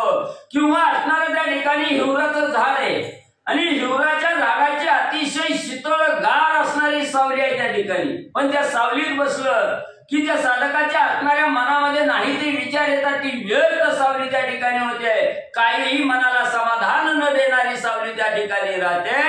तसं असणारा राजा खोटा भाव त्या ठिकाणी दाखवू लागलेला आहे. की वृंदावनाचे गोमटे फळ की अर्कवक्षी लोंबले केळ की मैदाचे गामाळ ते विनय भावाते. किंवा असणारं त्या ठिकाणी एक कवटाचं झाड आहे म्हणजे दिसायला असणारं फळ त्या ठिकाणी अतिशय सुंदर असतं, गोजरं फळ असणारं फळ त्या ठिकाणी असतं पण ते फळ म्हणजे आपल्याला त्या ठिकाणी काहीही उपयोगी त्या ठिकाणी लागत नाही, फक्त दिसायला सुंदर आहे. किंवा असणारा एक मैल आहे म्हणजे त्या ठिकाणी अतिशय असणारा त्या ठिकाणी मैल आहे, त्याला कशाचंही ज्ञान त्या ठिकाणी नसतं, फक्त हावभाव करून असणारं ज्ञानाचं सोंग त्या ठिकाणी दाखवतो. तसा असणारा राजा नाथांना पाहून करू लागलेला आहे. की बकाचे दिशे शुद्ध ध्यान पर्यांतरी गोकित वेचिन मीन की तस्कराचे मौन साधन ते विनय भावाते. किंवा असणारा त्या ठिकाणी म्हणजे सरोवराच्या कडेला असणारा बगळा म्हणजे त्या ठिकाणी बसलेला असतो, जणू की काय एखादा असणारा संत साधू त्या ठिकाणी असावा, रामनामाचं स्मरण करत बसलेला असावा. अशा प्रकारचा ध्यानस्थ असणारा बगळा त्या ठिकाणी बसतो पण त्याच्या मनामध्ये कवा एकदा असणारा पाण्यातील मासा त्या ठिकाणी येतोय आणि मी त्याच्यावर झडप त्या ठिकाणी घालतोय. हा एकटक त्या माशाची वाट बघत त्या ठिकाणी बसलेला असतो. दिसायला ध्यानस्थ दिसतो पण मनामध्ये कपट त्या ठिकाणी असतं. तसा असणारा राजाचा विनय भावनाथाविषयी त्या ठिकाणी ग्रंथकर्ते सांगू लागले. अर्थ साधक वक्ता पूर्ण परिगाते वेग घेणारा प्राण कायाचे रसाळ भाषण दावी विनय भावाते. किंवा एखादा असणारा त्या ठिकाणी म्हणजे अर्थ विशद त्या ठिकाणी असावा. दिसायला अतिशय ज्ञानी साहिशास्त्र 18 पुराण मुखोद्गत असल्याचा आव त्या ठिकाणी आणतो आणि त्या ठिकाणी सांगतो. कुठेही असणारं पोथी पुराण त्या ठिकाणी सोडत नाही पण आचरण जर बघितला त्याचा आचरण जर त्या ठिकाणी बघितलं तर अर्थहीन आचरण त्या ठिकाणी करतो. तसं असणारा त्या ठिकाणी राजा आणि आपला विनय भावनाथाच्या समोर मांडू लागलेला आहे. की गोरक्षाचे ऊर्ध्व गायन ते कैचे पावे तान मान ते विचार राजाचा सन्मान दावी विनय भावाते. किंवा असणारा त्या ठिकाणी म्हणजे गायी राखणारा गोरक्षक त्या ठिकाणी असावा आणि वनामध्ये गायी राखत असताना अनेक प्रकारचे गीत त्या ठिकाणी गायन करतो. ते गीत गात असताना त्याला चाल माहिती नसती, यमक कुठं जुळलेलं माहिती नसतं, सूर ताल त्या ठिकाणी काही माहिती नसतो. पण तो आपला असणार किती मला त्या ठिकाणी गीत गाता येतं हे दाखवतो त्या ठिकाणी. तसं असणारा हा राजा नाथाविषयी काय प्रेम आहे, नाथाविषयी काय आदर मनामध्ये आहे त्या ठिकाणी हा फक्त वरपांगी भाव त्या ठिकाणी दाखवू लागलेला आहे. ग्रंथकर्ते आपल्या समोर मांडू लागले. की उदगीचे द्रोणांत जळ की कनक तुल्य पिवळा पितळ की विनयाची गोडी गौरसाळ ते विनय भावाते. किंवा असणारा त्या ठिकाणी एक भला मोठा समुद्र आहे आणि त्या समुद्राचं पाणी एका द्रोणात त्या ठिकाणी घेतलंय असं दाखवायचंय पण ते समुद्राचं पाणी द्रोणात त्या ठिकाणी सामावणार नाही. किंवा असणारा त्या ठिकाणी पितळेचा असणारी वस्तू आहे त्या ठिकाणी पितळ धातूपासून बनवलेली वस्तू आहे.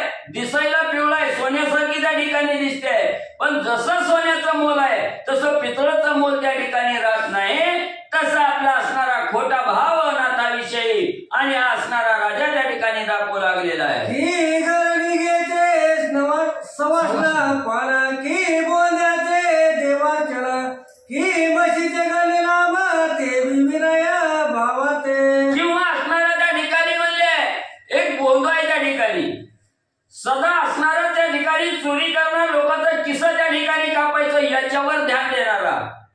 पण तो 4 लोक त्या ठिकाणी दिसली की देवळात जाणं पूजा अर्चा करणं मनोभावे हात जोडून त्या ठिकाणी स्मरण करत बसल्यासारखं त्या ठिकाणी दाखवायचं.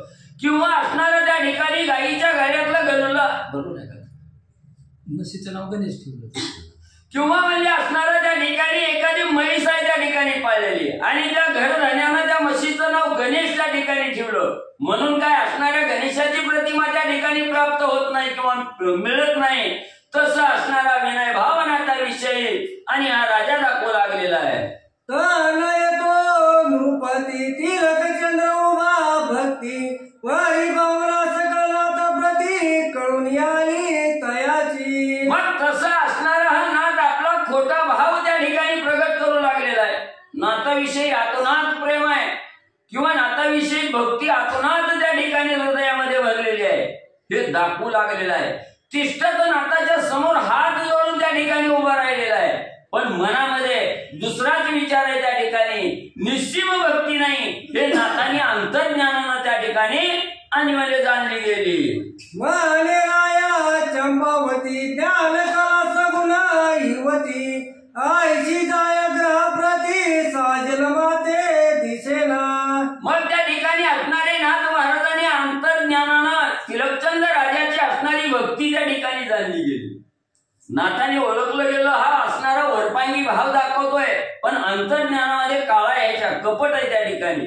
म्हणून नाथ महाराज म्हणू लागलेले आहे राजा तुझी असणारी जी सून त्या ठिकाणी चंपावती होती ही ह्या घराला त्या ठिकाणी शोभत नसावी, ही तुझ्या घराला योग्यच त्या ठिकाणी नव्हती म्हणून जी गेली ते योग्य त्या ठिकाणी झालं असं असणारे नाथ महाराज तिलकचंद राजाला बोलू लागलेले आहे. जयची शिव साळुंका चूर्ण घरी परिती स्थापावी कडकी नेहुनी देवी सत्य या सदनी चंपावती साजेला. मग त्या ठिकाणी नाथ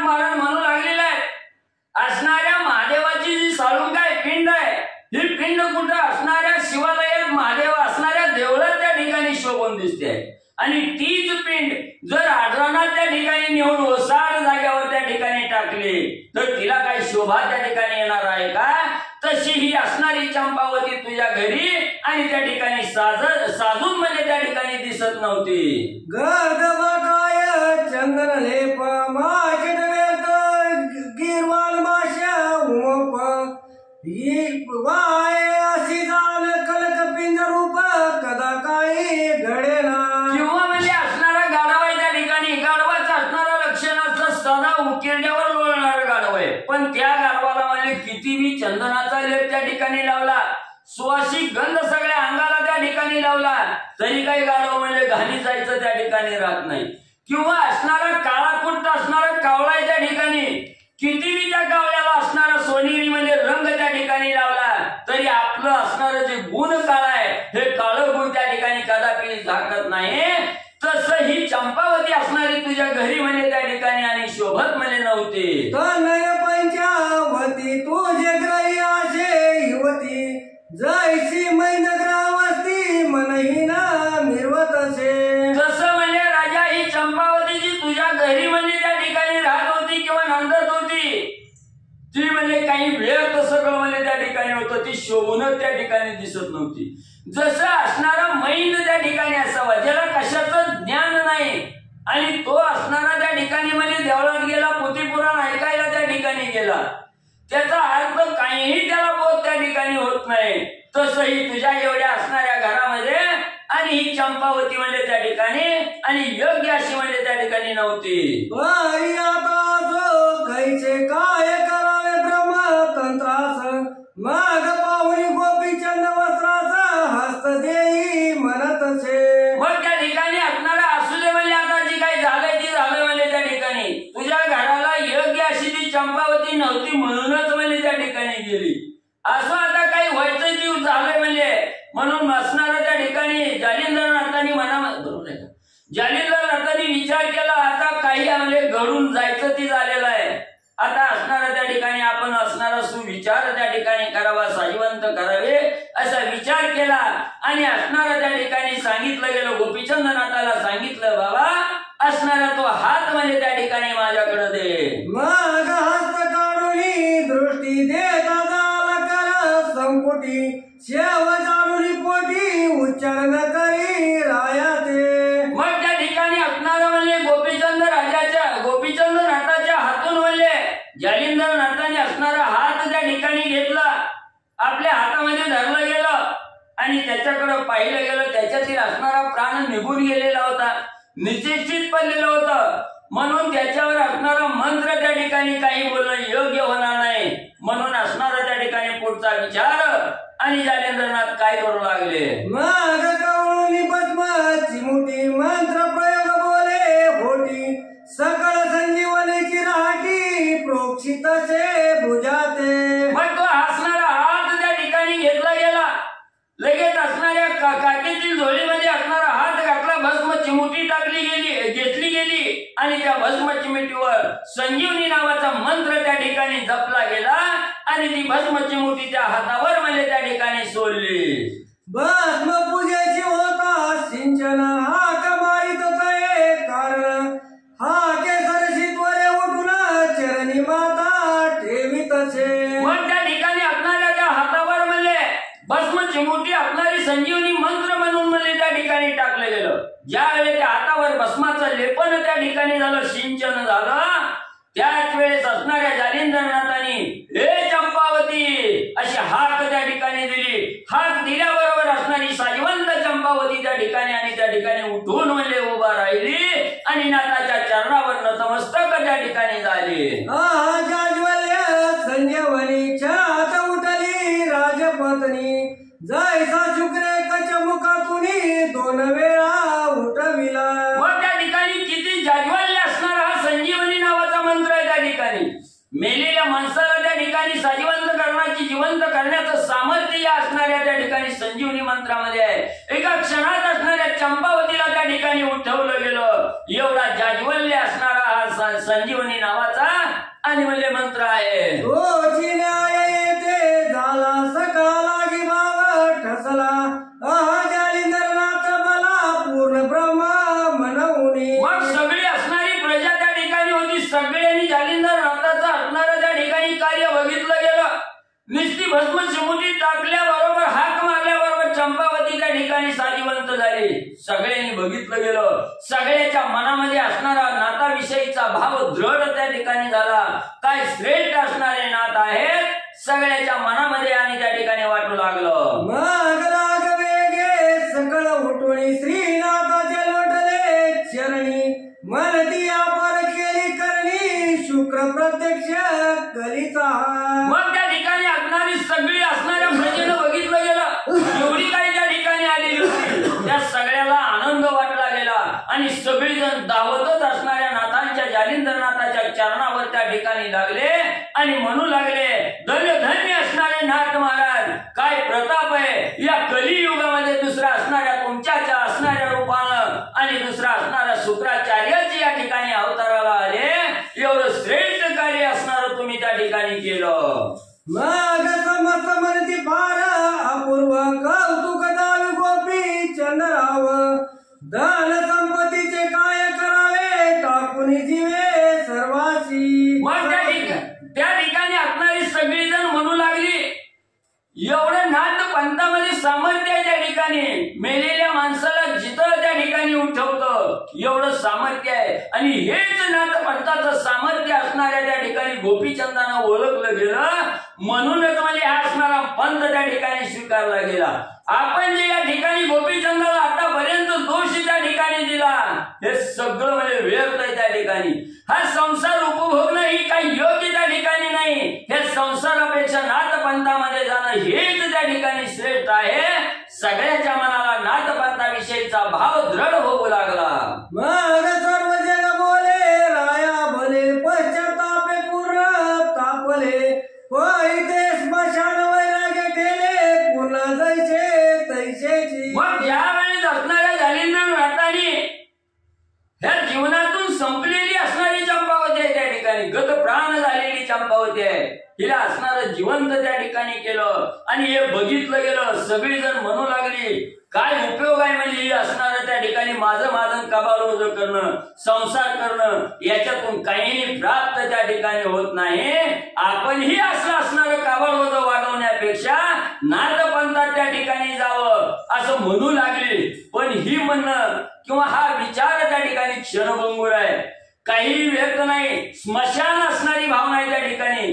जसं आपण असणाऱ्या स्मशानाच्या ठिकाणी गेलो आणि एखाद्या माणसाला जाळायला लागलं त्या ठिकाणी की आपल्या बी मनामध्ये येत आहे आपण बी त्याच्याप्रमाणे एक दिवस जाणार आहोत. काय एवढं काबाड कष्ट करून उपयोग आहे त्या ठिकाणी. फक्त हे स्मशानभूमीत आहे तोपर्यंतच आपल्या मनामध्ये आहे.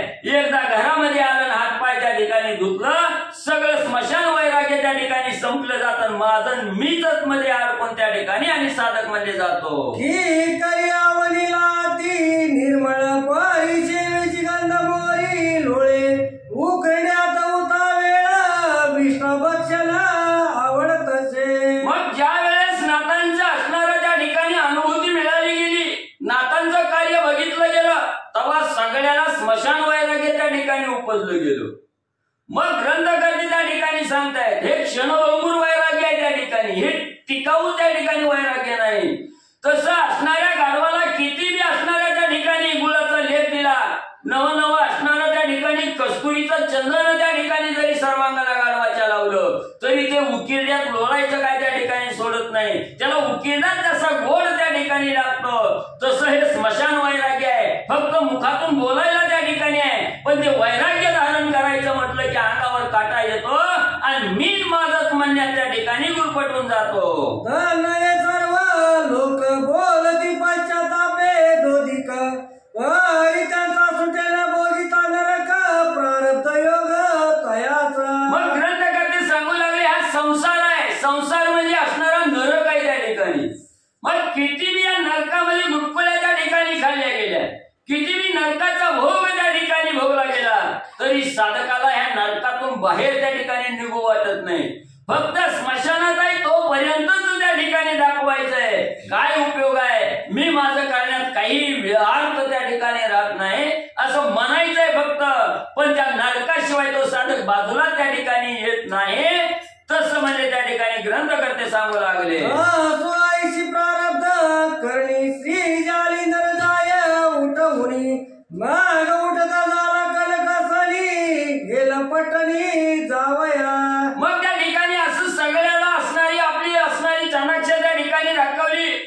चंपावतीला असणारं जिवंत त्या ठिकाणी केलं आणि आपलं जे हेलापट्टणाच्या ठिकाणी कार्य करायचंय तिकडे जाण्यासाठी सिंहासनावरून असणारे जालिंदरनाथ त्या ठिकाणी उठले. मग तो तिलक चंदन नृपती अभिमान धरून आला गलती सलील पणी पदावरती मस्तक ठेवी सप्रेम.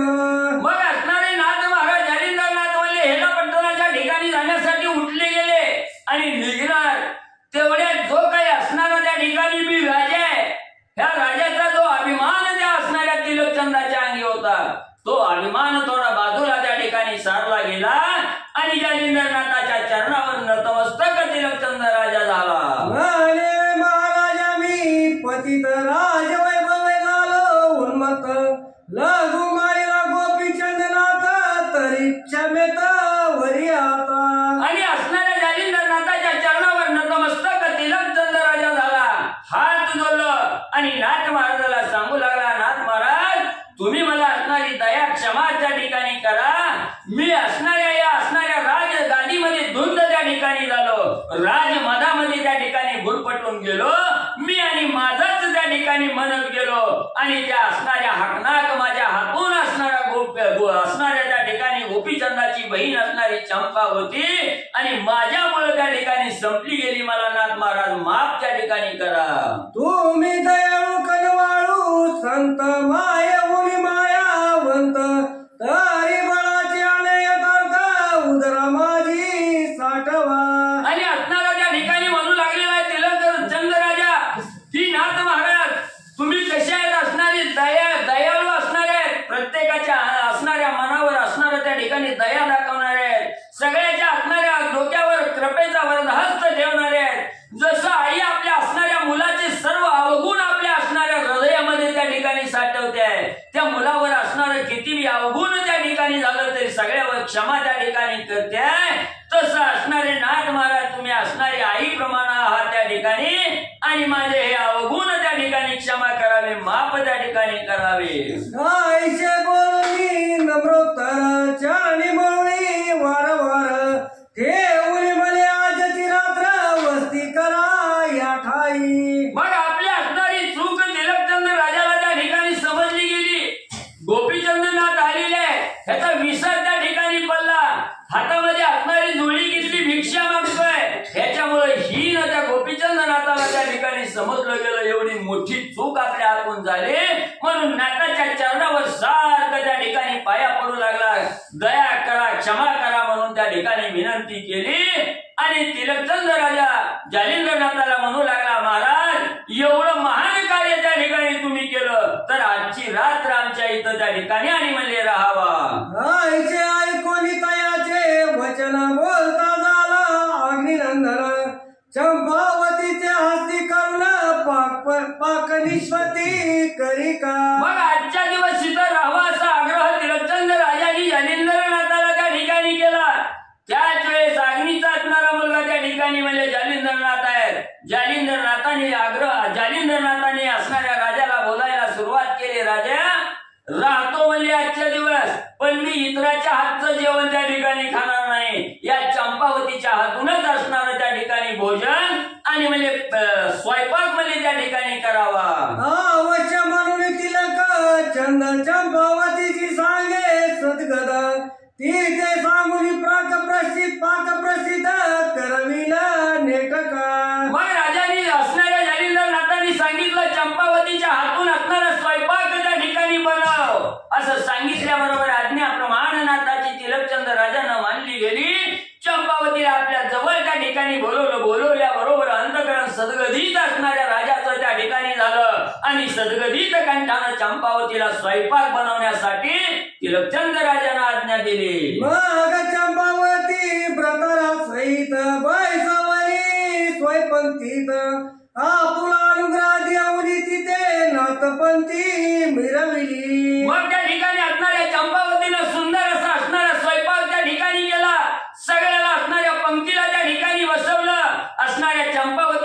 असणारा पती त्या ठिकाणी राजानं बसवला गेला. राजाही बसला त्या ठिकाणी, नाथ महाराज बसले, गोपीचंदनाथ त्या ठिकाणी बसले गेले. सगळ्याचं असणारं यथोक्त असणारं भोजन त्या ठिकाणी झालं आणि भोजन झाल्याबरोबर असणाऱ्या नाथ पंथामध्ये आणि चंपावतीला म्हणजे घेतलं.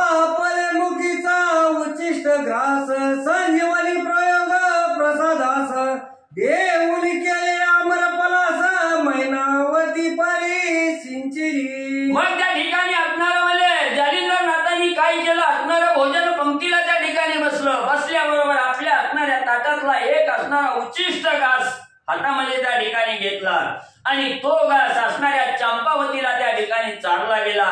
चालल्याबरोबर असणाऱ्या चंपावतीला सणार्थ त्या ठिकाणी कसं केलं, जसं गोपीचंदनाथाची असणारी आई आहे त्या ठिकाणी मैनावती, त्या मैनावतीला जसं आंबर त्या ठिकाणी केलं तसंच म्हणजे आंबर या चंपावतीला म्हणजे जालिंदरनाथांनी केलं. ऐशेरीती सारुणी भोजन विळे घेतले त्रयोदश गुण रायातील चंद भाषण करिता झाला मुनिराजा.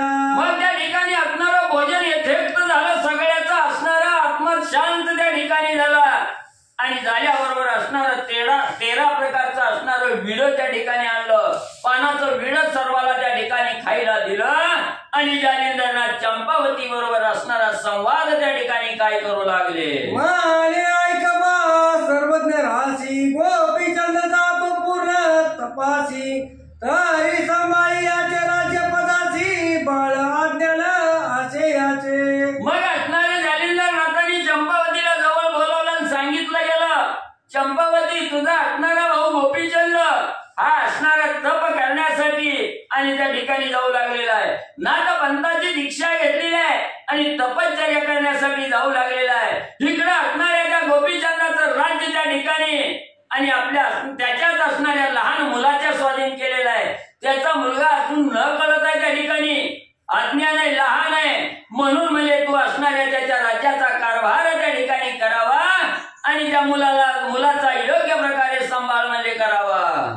तुझा प्रताप माहिते संपूर्ण शत्रू येते तेने करुण मेही येते स्मरणात राहून सर्व पूर्वी नकी. मग म्हणजे असणारा तू तिथं राज्य त्या ठिकाणी करत राहिली की तुझ्या एवढं सामर्थ्य त्या ठिकाणी वाढल आणि तुझ्या असणाऱ्या दाराच्या पुढे किंवा तुझ्या धाका पुढं कुठलाही शत्रू सैन्य त्या ठिकाणी येणार नाही किंवा त्या राज्यावर आक्रमण त्या ठिकाणी करणार नाही.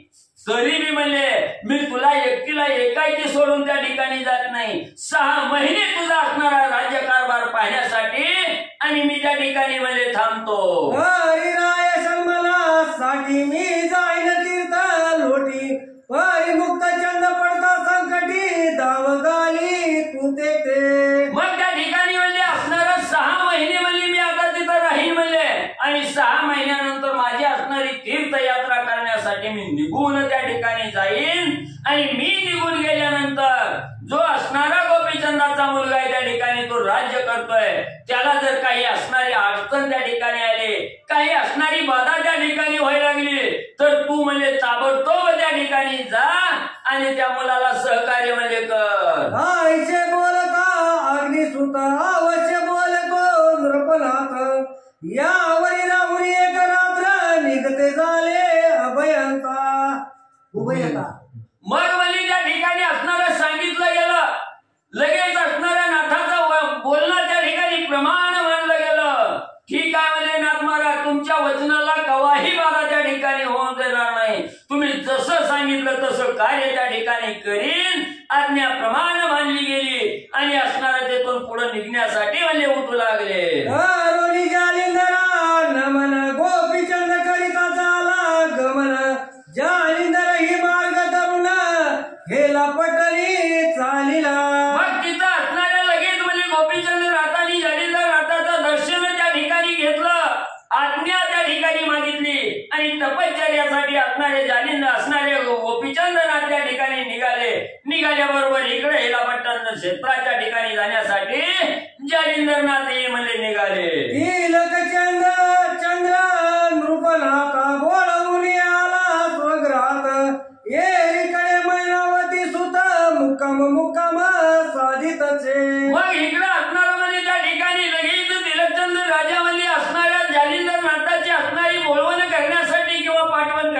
नाथासाठी गावाच्या बाहेर गेले. लांब पर्यंत नाथाची असणारी बोलवण केली. त्यांना घालवलं. घराकडे त्या ठिकाणी आले.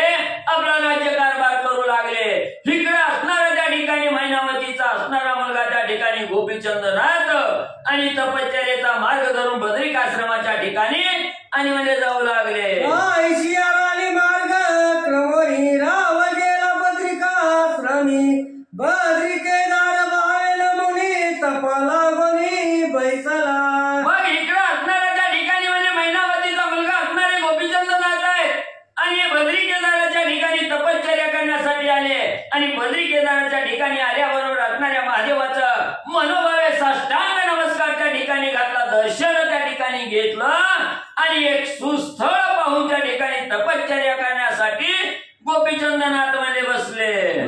कंटकी पदांगुष्ट ठेवून तप करी वरिष्ठ एकीकडे जालिंदर वाटे येऊन या पोचला. मग इकडे असणाऱ्या बद्रिकेदाराच्या ठिकाणी म्हणजे गोपीचंदनाथ गेलेले आहेत. तिथं असणाऱ्या त्या ठिकाणी लोखंडाचा सूळ आहे. त्या सुळावर म्हणजे डाव्या पायाचा अंगठा त्या ठिकाणी ठेवलेला आहे. असणारी दृष्टी असणारी सूर्याला दान त्या ठिकाणी दिलेली आहे. आणि अशा अवस्थेमध्ये गोपीचंदनाथ तपश्चर्या करण्यासाठी त्या ठिकाणी सिद्ध झाले. बसले गेले. इकडे हेला पట్టणाच्या ठिकाणी आणि जालिंदरनाथाची स्वारी मध्ये आली. ते राहून निष्मनास प्रीती मुक्त चंद उक्त शनी अर्था अर्थी कालिपास शिष्ट कटक प्रती घेऊन या चालिला. मग तिथं असणारे जालिंदरनाथ मध्ये असणाऱ्या म्हणजे त्या ठिकाणी राज्याच्या ठिकाणी म्हणजे 6 महिने म्हणजे त्या ठिकाणी राहिले. असणाऱ्या गोपीचंदाचा मुलगा असणारा मुक्तचंद आहे. त्याचा सर्व राज्य कारभार त्या ठिकाणी 6 महिने बघितला गेला. आणि तिथून कानिफनाथाला बरोबर घेतलं. कानिफनाथाचे सर्व शिष्य त्या ठिकाणी बरोबर घेतले आणि तीर्थयात्रा करण्यासाठी जालिंदरनाथ कानिफनाथासह शिष्यासह त्या ठिकाणी निघाले. नाना तीर्थ करी ब्राह्मण 12 वर्ष गेली लोटून. शेवटी बद्रिकाश्रम पाहून गोपीचंद भेटला. मग त्या ठिकाणी असं असणाऱ्या त्या ठिकाणी जालिंदरनाथ आहे, कानिफनाथ आहे, सर्व शिष्य घेऊन म्हणजे असणारी तीर्थयात्रा करत असताना 12 वर्षाचा काळ त्या ठिकाणी संपला गेला. आणि 12 वर्ष पूर्ण झाल्याबरोबर बद्रिकेदाराच्या ठिकाणी असणारे जालिंदरनाथ गेले. आणि तिथं गेल्याबरोबर असणाऱ्या तपश्चर्येला बसलेले जे गोपीचंदनाथ होते त्यांची भेट म्हणजे त्या ठिकाणी झाली. मग तपाचा उचित अर्थ उद्यापना देव समस्त पाचारोनी स्वर्गस्थ गौरविले आदराने. मग आता गोपीचंदनाथाची असणारी 12 वर्षाची तपश्चर्या खडतर तपश्चर्या परिपूर्ण त्या ठिकाणी झाली. म्हणून आता असणारं मांदा त्या ठिकाणी करायचं.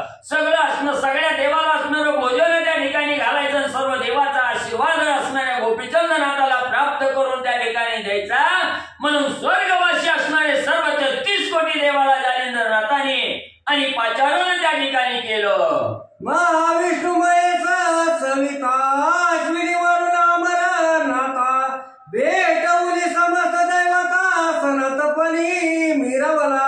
मग जालिंदरनाथाने बोलावून घेतला. असणारा चंद्र सूर्य त्या ठिकाणी असणारे वरुण आहे, देव आहे, सर्व देवाला त्या ठिकाणी ब्रह्मदेवा सहित सर्वाला त्या ठिकाणी पाचारण केलं. आणि असणाऱ्या गोपीचंदनाथाला आशीर्वाद देण्यासाठी सांगितलं. सकळ विद्येचा समारंभ भार अभ्यासाविला तो नृपवर. पूर्ण देवता अनुनी सत्वर वरा लागी ओपिले. मग सर्व साहिशास्त्र 18 पुराण सर्वांचं असणारं ज्ञान म्हणजे गोपीचंदनाथाला त्या ठिकाणी अवगत झालं. सगळ्या असणाऱ्या कलेमध्ये ज्ञानामध्ये शस्त्रास्त्रामध्ये त्या ठिकाणी प्रवीण त्या ठिकाणी केला.